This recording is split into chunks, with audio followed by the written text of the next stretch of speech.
Hi, this is my video number 29. In this video, I'll talk on the Laplace transform.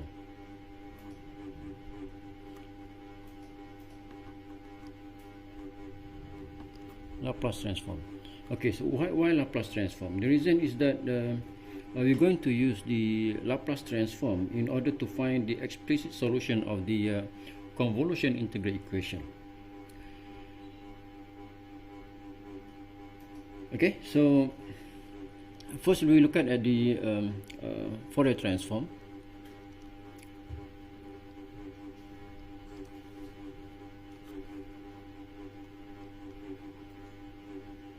Fourier transform. We say a function ft. Yeah, we say ft is absolutely integrable. Absolutely integrable function if it satisfies the integral minus infinity to infinity absolute of ft dt less than epsilon. Then if f is absolutely integrable, if ft is absolutely integrable,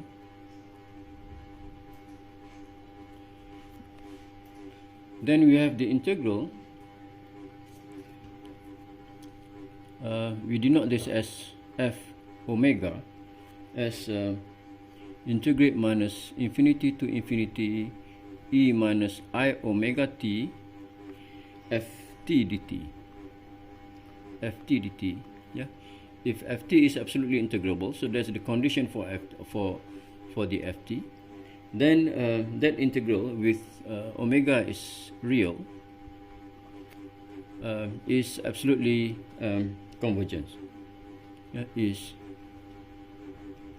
absolutely convergence.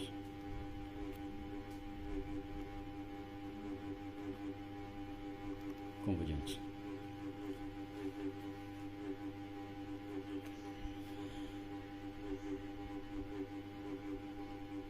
Now,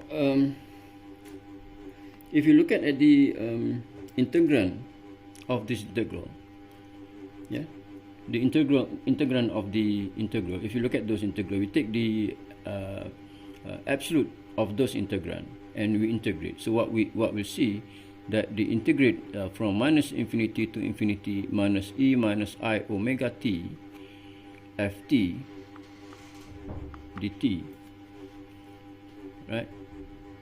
That give us integrate from minus infinity to infinity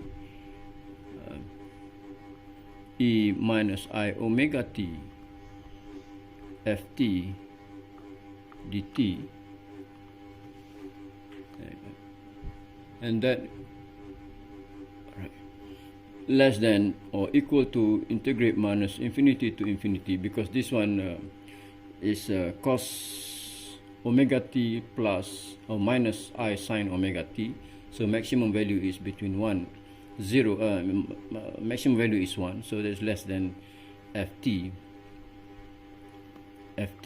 dt, and since ft is absolutely integrable, so this is less than infinity. So what we can see from here is that the of f bar omega is absolutely convergence and continuous function of omega. Yeah, so you can see from here that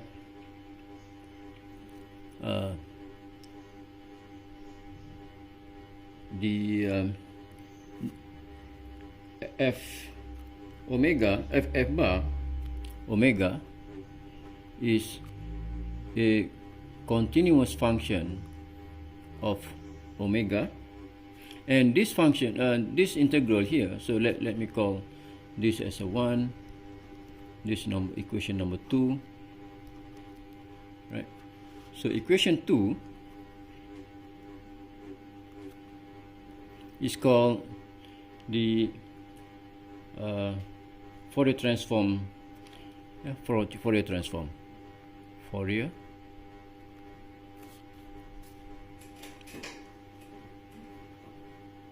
transform of ft. So in this case, we denote that f bar omega as the Fourier transform of the ft. Now, if you look at a little bit further on this Fourier transform, so if you look at the omega, when omega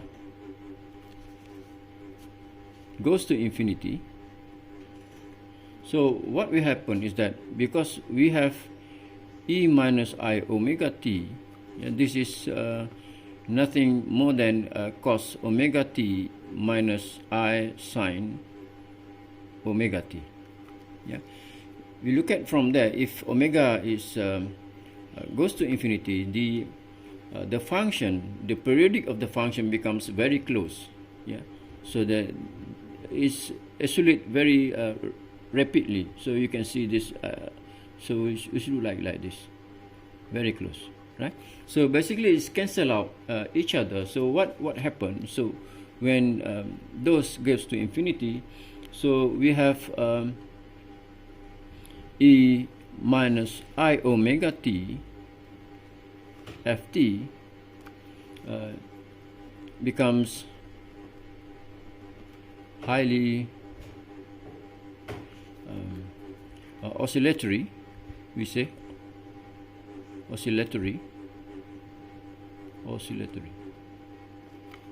and then it's cancel each other. So what we have is that f omega goes to 0, yeah? As omega goes to either positive infinity or negative infinity.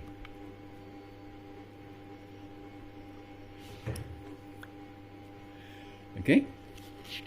Now, let me remind that the existence or the absolute convergence of the f omega t depend very much on the condition of ft, where ft is the condition absolutely integrable is needed. All right. Whereas if you want to recover for the ft using f bar, right? So, okay, let me write it down. We can recover, or we can obtain, or we can recover ft from f bar omega using ft as 1 over 2 pi minus infinity to infinity e I omega t f bar omega d omega. In this case, the condition of absolute integrable for f bar is not needed. Yeah, but the existence of this very much depend on certain condition that I will explain in a minute. Yeah, with certain condition.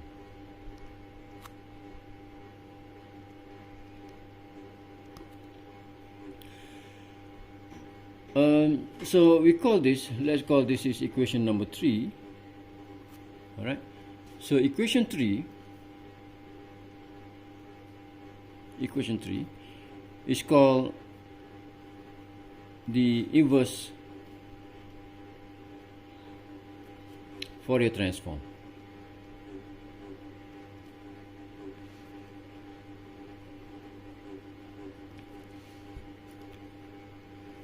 All right. So, what are those conditions that guarantee the existence of those solutions? Yeah, guarantee the the existence means those integral can be found. Yeah. So those conditions are, look at the condition on of omega itself. So first thing is that the principal value of the improper integral, because f bar could be that part here could be in improper integral. Yeah. So we define the principal value of the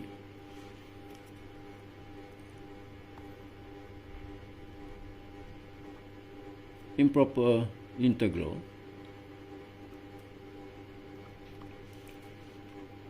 that we integrate from minus infinity to infinity. This means that we take a limit of L goes to infinity, integrate from minus L to L, and everything inside that. Okay, so that's in terms of definition of the principal value. So we must define integration from infinity to infinity just the same as we take the limit L goes to infinity. So the second condition is that the discontinuity at the jumps discontinuity of function f. Yeah? So at the jump discontinuity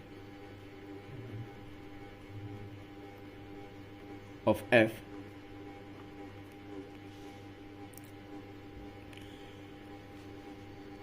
so the integral over f bar has a discontinuity.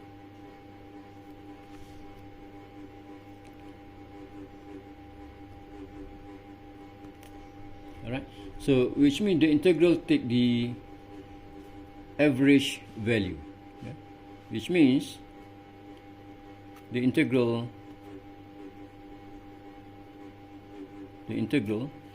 takes the average value.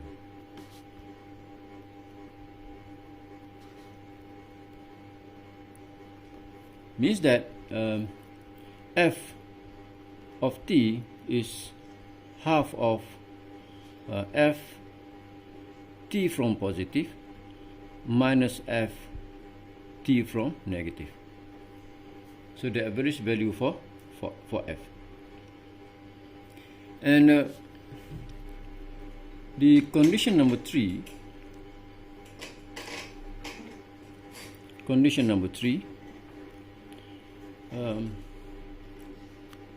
places where f blows up. Yeah?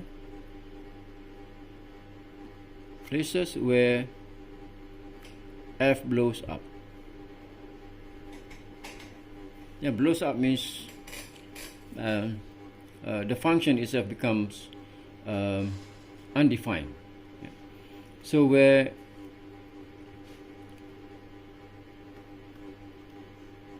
its derivative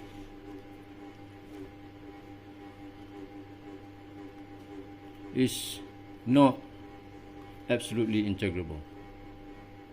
Absolutely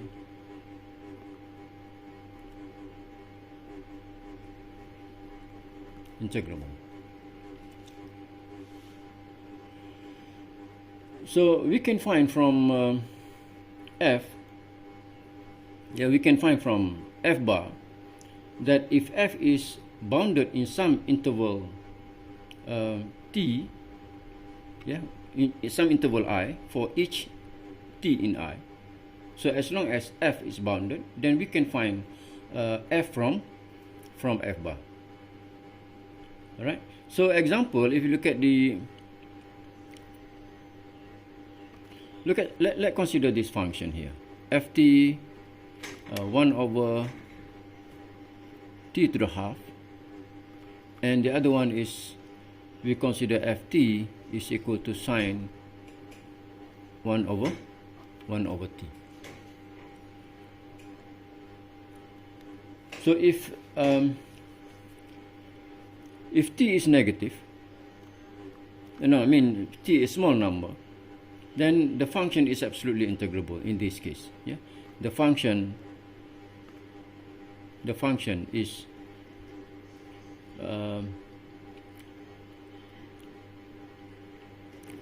I say the function can be absolutely integrable.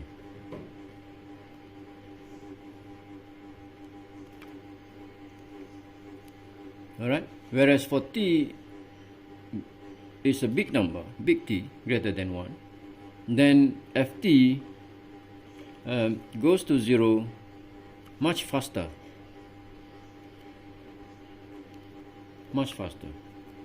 And hence we have f is absolutely integrable.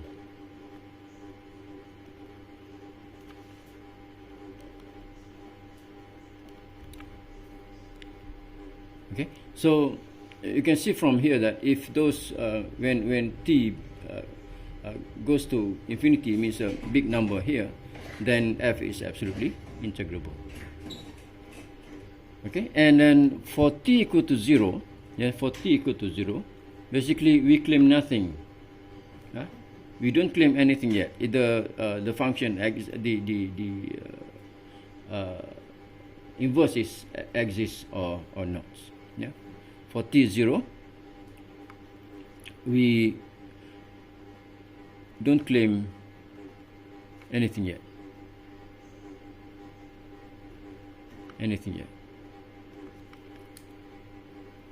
All right.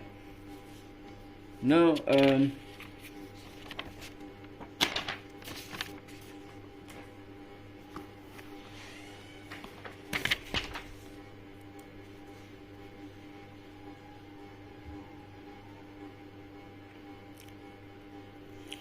the function f is absolutely integrable, absolutely integrable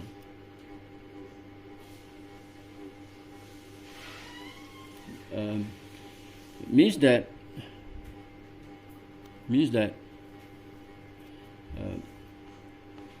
f cannot have a singularity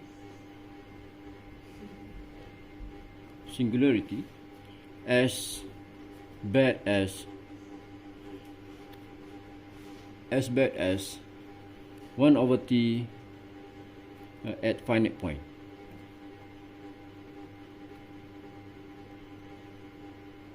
At finite points.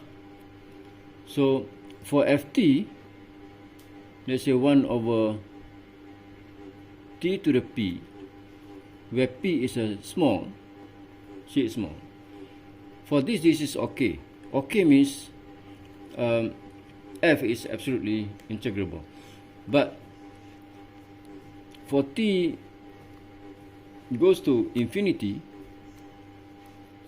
so the decay of 1 over t, the decay, D-E-C-A-Y, the decay of 1 over t is not fast enough. As compared to 1 over t p when p goes to 0. Of course, in p is a big number, so of course in this case this function is decay much faster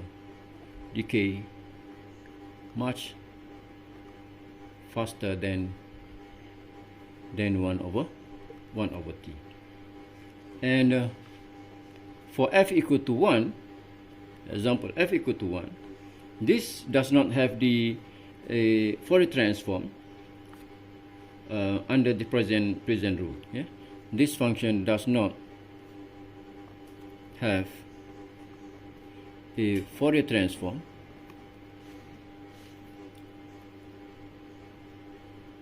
under the present rule.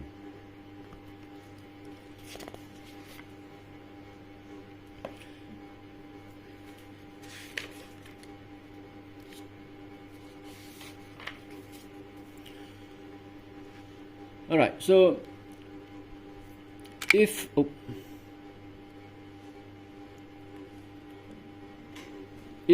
ft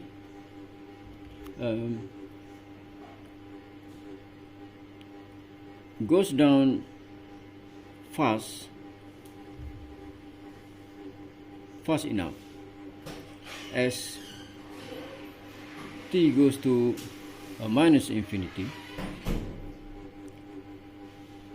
but not fast enough as t goes to positive infinity, then we may choose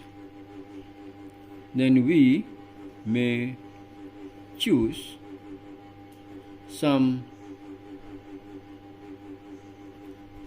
sigma such that this e minus omega minus sigma t ft is integrable, is absolutely integrable,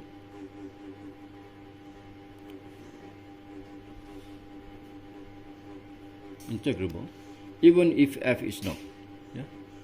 Even if f is not. What does it mean? It means that if we have of f, we want to make it absolute integrable, we need those terms. We just choose some sigma and plug in, and then we obtain the absolute integrable function. So let's assume that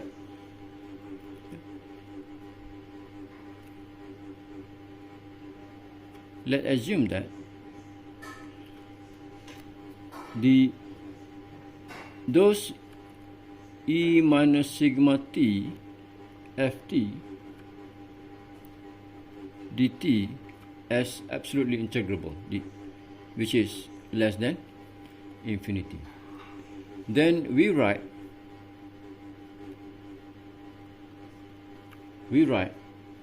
as omega plus sigma plus I omega. Then the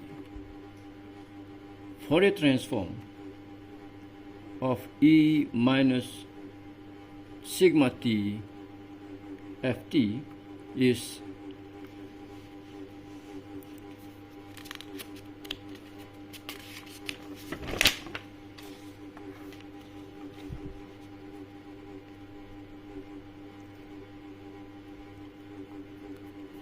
let's call that as a f2 bar s. This is equal to, we have minus infinity to infinity e minus I omega t e minus sigma t ft dt.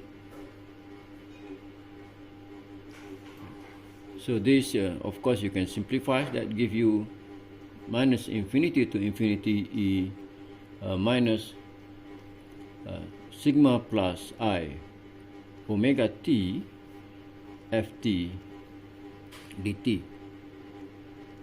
And since this part here we consider s, then this is integrate from minus infinity to infinity e minus st ft dt.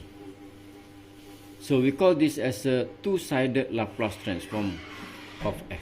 Yeah, we call this as a two-sided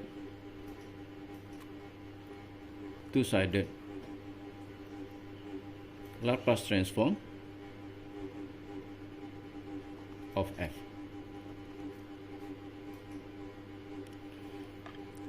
And for the inversion, the inverse of this Laplace transform, and the inversion takes the form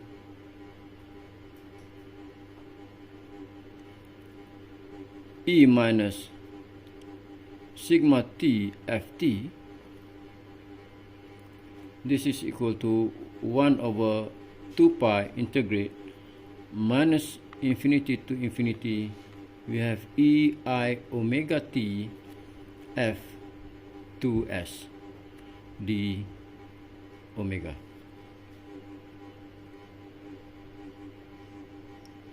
Okay, this equation number 4.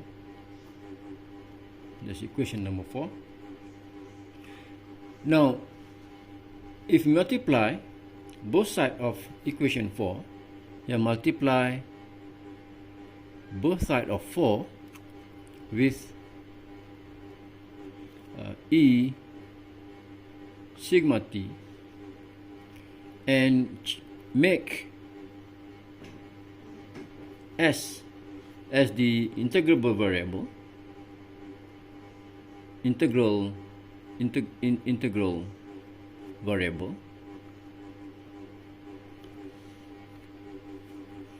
which we have ds is equal to I d omega. Then our integral becomes, you just multiply that with that and change the variable of the integral. So we have ft is that we have 1 over 2 pi I integrate. So here we have sigma minus I infinity to sigma plus I infinity. Right, so this you have E omega, so st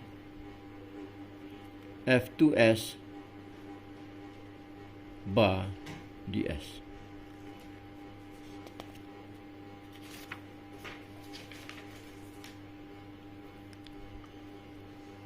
Okay,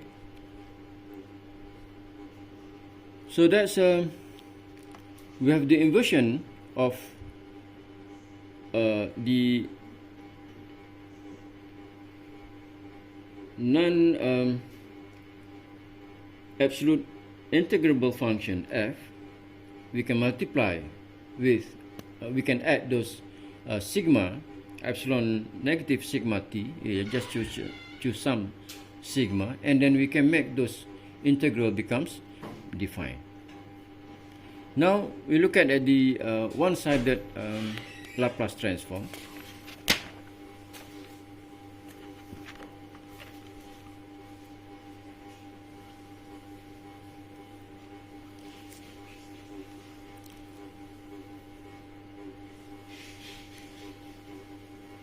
One-sided Laplace transform.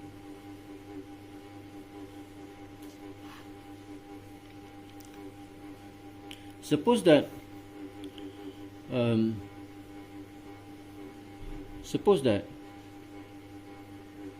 we have a function f is 0 anywhere for t negative, and we write the heavy steps unit function, the unit step function. Let ht be a unit step function, which means that ht is defined as 0 for t is negative and half for t equal to 0 and 1 for t positive.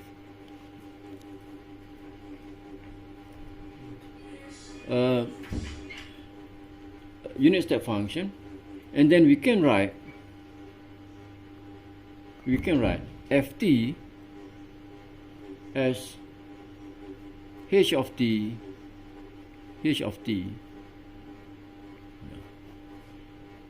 ft is h of t ft, because when t is negative, f is 0, so we can have those. And we suppose that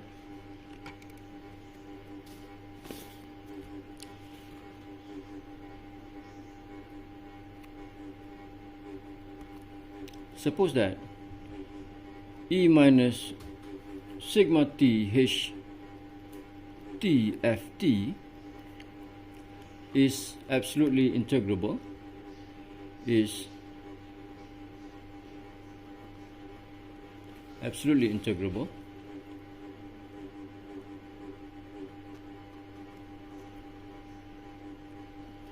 for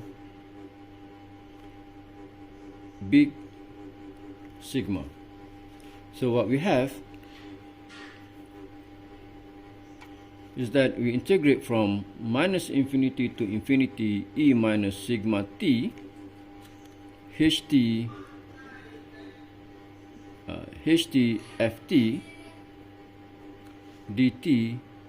This is integrate from 0 to infinity, because our f is our h for negative we got 0, and then everything with value half and 1 when t greater than or equal to 0. So our integrate instead of minus infinity to infinity, now we have 0 to infinity. The rest give you 0.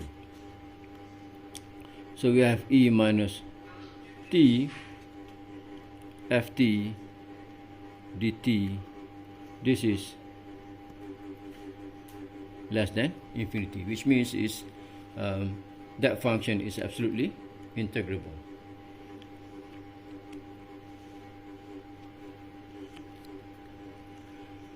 Then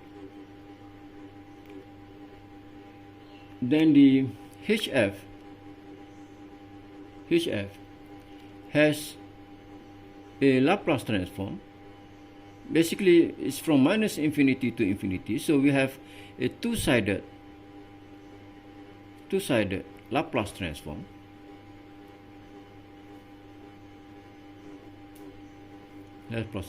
Which is we have f bar as this is from 0 to infinity e minus st ft dt. So we call this as a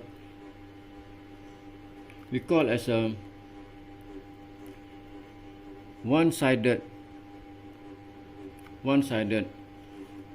Laplace transform.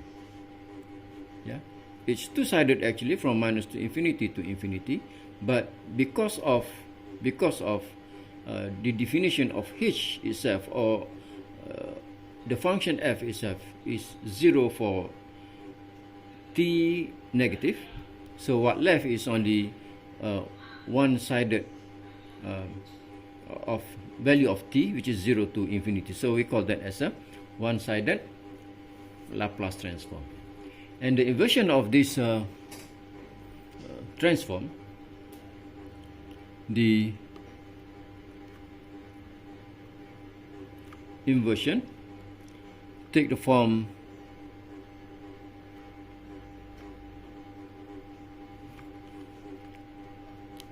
we have h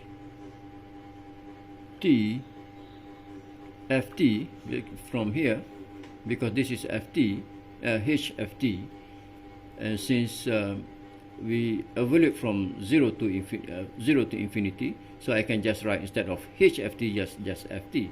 So in order to recover that, we still have h ft. So this gives 1 over 2 pi I integrate sigma minus I infinity sigma plus I infinity e st f s ds. And of course, as I mentioned earlier, that for t negative, then this integral minus I infinity plus I infinity, this give you 0.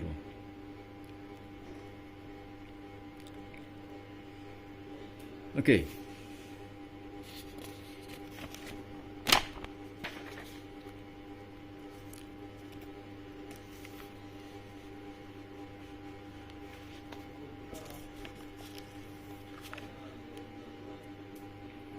Now, since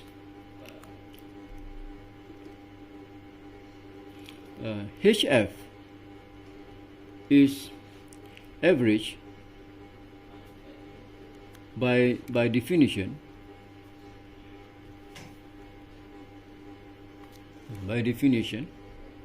at this continuity,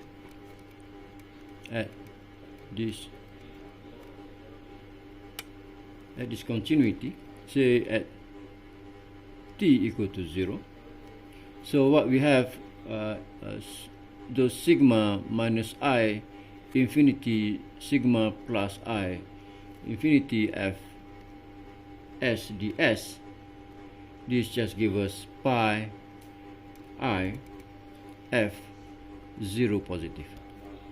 Yeah, you just need to evaluate f at 0 from positive. Now it's a name if fs is not absolute convergence,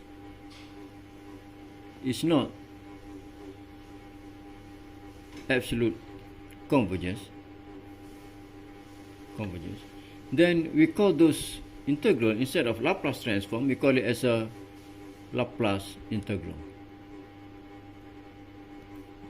Alright, so if fs is absolutely convergence, then we call that as a Laplace transform. If it is not, we call it as a Laplace integral. So the difference is that we just want to differentiate between f is absolute convergence and f is not absolute convergence.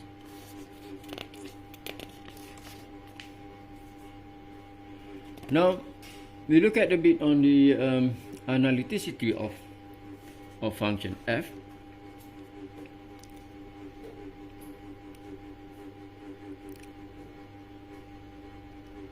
Analyticity. Yes.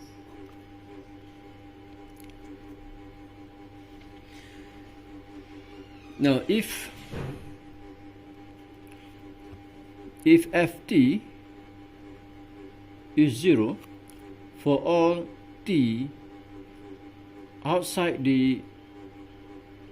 that interval 0 to L, then the Laplace transform, which means the value of t just inside, when t just inside those intervals 0 to L.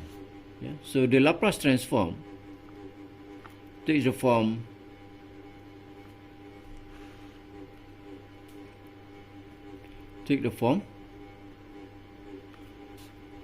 f s bar. This is integrate 0 to L, because below than that we got 0, above L we got 0, so just 0 to L. So we have e minus st ft dt. Okay, and this is basically the linear combination of the exponential function of s. Yeah, let me write this. This is actually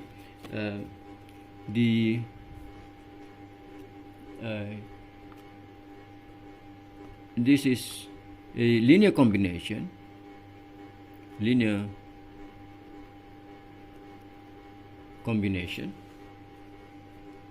of exponential function of s, of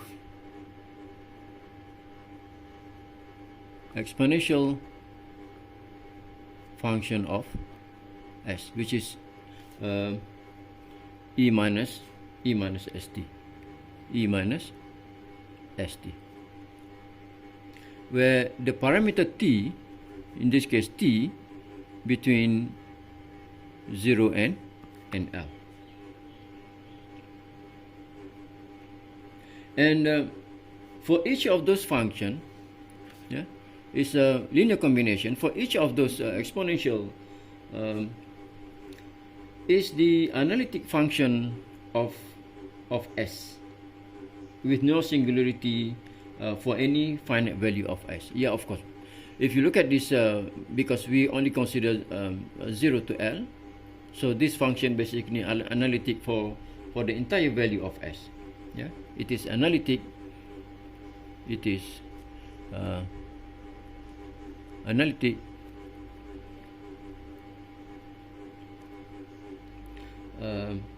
function of S, basically for the entire, actually, yeah, no singularity for any value of S, for any value of S.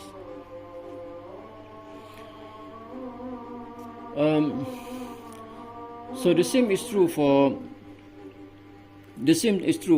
Fs.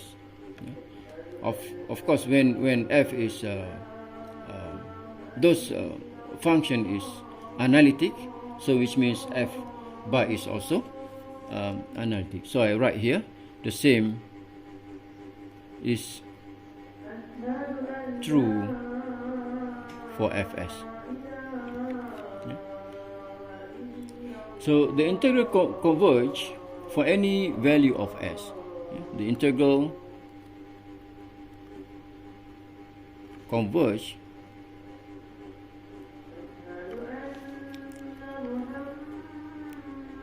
for any value of S, and is defined an entire function Fs, and is defined an entire function of Fs. Okay. So it's like ETS itself, yeah, like E minus TS. So F S bar has an essential singularity at infinity. Has essential singularity at infinity.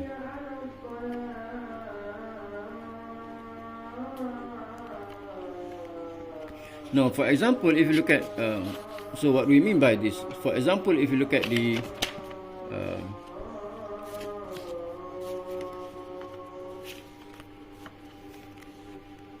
for example,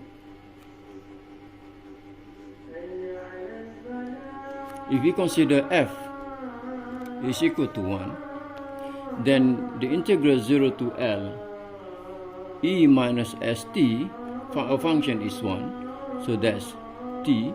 That gives us integrate that, you have 1 minus S E minus ST from 0 to L. Alright, then we evaluate at the limit, so we have this minus 1 over S, so that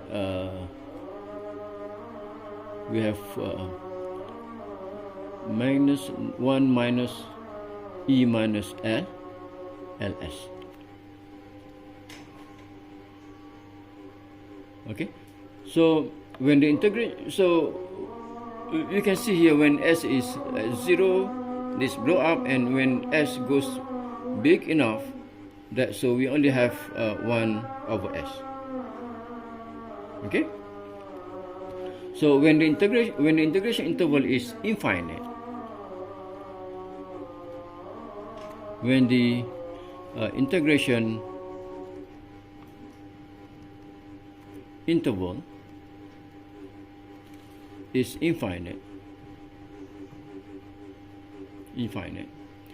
the integral is convergent only in the sum half plane values of S. The integral is convergent only in some half plane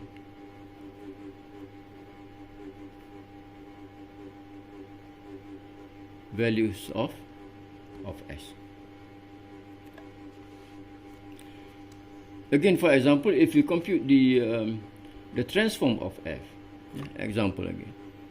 For example, if we compute the transform of F equal to 1, and we take S equal to R real, and suppose that R is big, then the integration 0 to L e minus RT dt, this is equal to 1 over R 1 minus e minus L LR. Now as L goes to infinity, so we have integrate 0 to infinity e minus RT dt. This just give you 1 over R, and the limit does not exist for R negative. Yeah? So the limit does not exist for R negative. Okay, now